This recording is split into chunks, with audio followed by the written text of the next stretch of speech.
Okay. Alright, so Matt Damon spawning as the blue Terran on the 9 o'clock position of Metalopolis. His opponent, Chompy, spawning as the light pink Zerg on the 3 o'clock. Yep. We do have Chompy as the pink Zerg. My favorite color for Zerg there. For no reason, like pink and teal. This is going to be spawning, they're going to be spawning in cross positions on Metalopolis. So, Metalopolis is one of my favorite maps just because it's so open, and yet bases aren't like, too terribly undefendable. What do you think about this matchup? I haven't watched it. I haven't watched any of these, by the way. I don't know about Absentis. I fast-forwarded through all of them, just kind of get a general sense of, which ones are good, which ones weren't.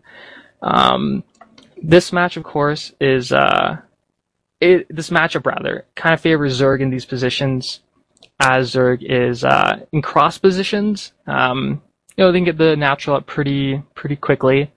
The longer rush distance, favors Zerg. And, at this point, Chompy, will know in just a moment where his opponent is. He's got his drone, knows he's not at the 6. His Overlord knows he's not at the top, so Chompy's probably feeling pretty confident at this point, knowing that it's a good map for Zerg, and it's a good location for him. And he goes right ahead, and he expands. Right. Chompy going for that fast expansion, which, it's not too surprising at all that he'd be doing this. And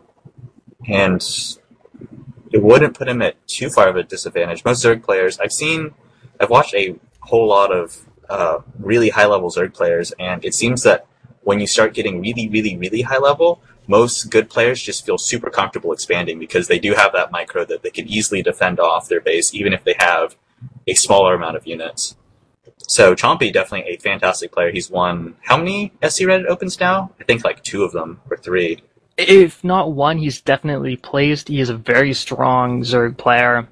Pretty unconventional. All the matches I've casted of his, he doesn't really follow any kind of set build orders. Very creative, very unique, on the fly kind of guy.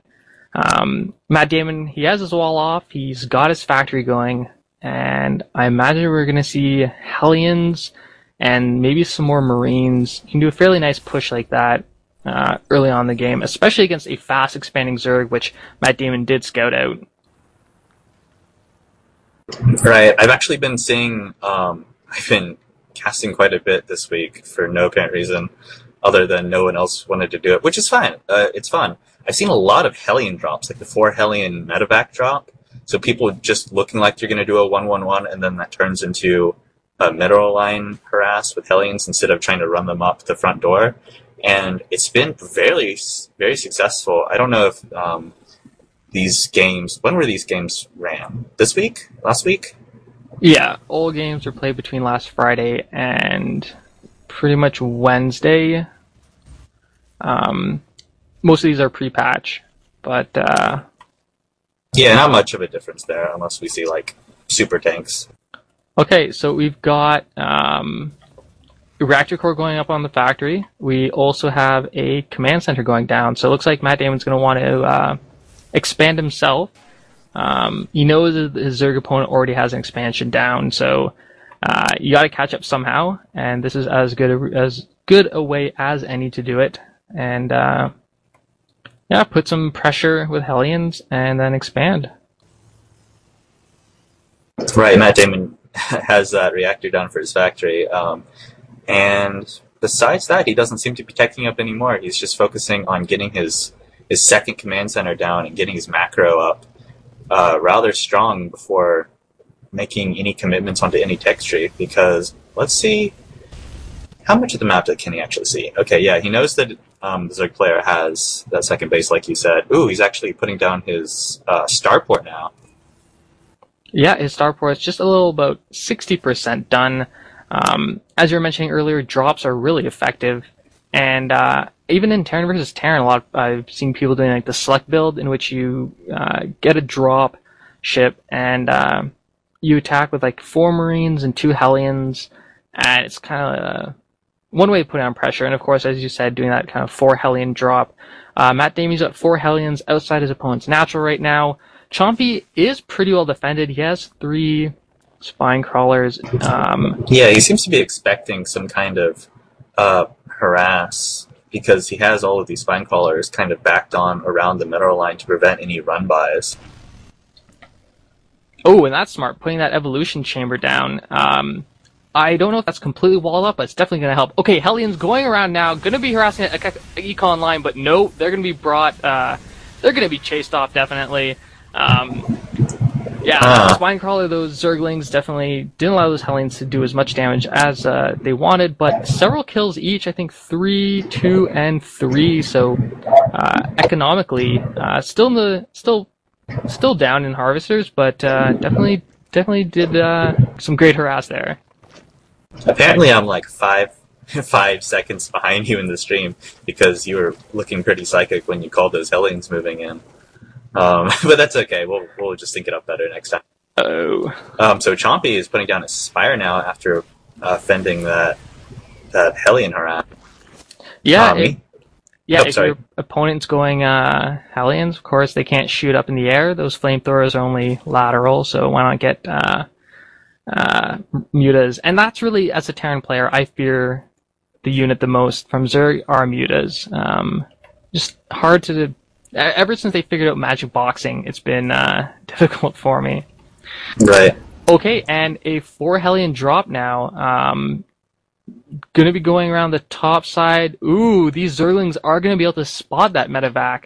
Should they be looking? Chompy, yep, he selects his lings, and he probably saw that. Gonna move in now, and gonna harass, and might be able to do some work. Bunker's not up. How are you so far in the ahead middle of line? me? Those Zerglings just spotted that medevac for me. That is weird. Maybe mine's running really slowly compared to yours. Alright, that medevac now, just passing, is about to drop off. Oh, Mutalisks! Just fly right past it. So close. 2 Hellions down, 3, 4 they get out. But they attack with Zerglings, with Mutalisk taking out that dropship. Yeah, those Hellions aren't going to be able to do much of anything. They take out a few Zerglings, but not much else. Economically about even, although Terran, of course, has mules, so that's definitely in his favor. 2 armories, double armories, what could that mean? Obviously he's going to be going fairly mech, and yeah, Chompy is getting that gold, and evidently the game sound is pretty high, so I'm turn that down a bit.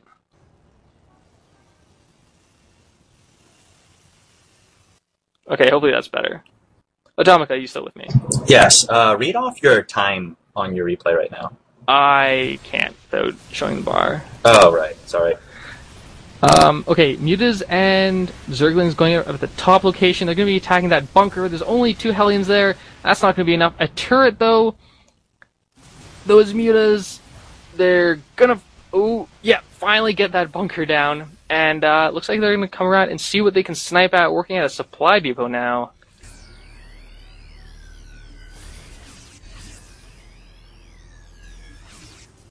Alright, very nice. Couple Thors out. Gonna help, unless he has a whole bunch of Mutalisks. If someone in chat could tell me how the audio is now, I did adjust it a bit. Atomika should be a little more audible. Okay, Infestation Pit for Chompy is going down, so obviously he wants to tech up, and he's almost finished getting that... yeah, we have the... Well, no. Devin said we should put the game clock on, and I was like, that's a brilliant idea, but then I realized this is a pre-patch version of StarCraft, because all these games were played before 1.1, or most of them, so we do not have game clock. No, unfortunately not. Some of the ones we cast do, some don't. MattDamon, he's got another command center up, so he's ready to expand again. Always good not to get stuck on 2 bases, so I really like this style of Terran play.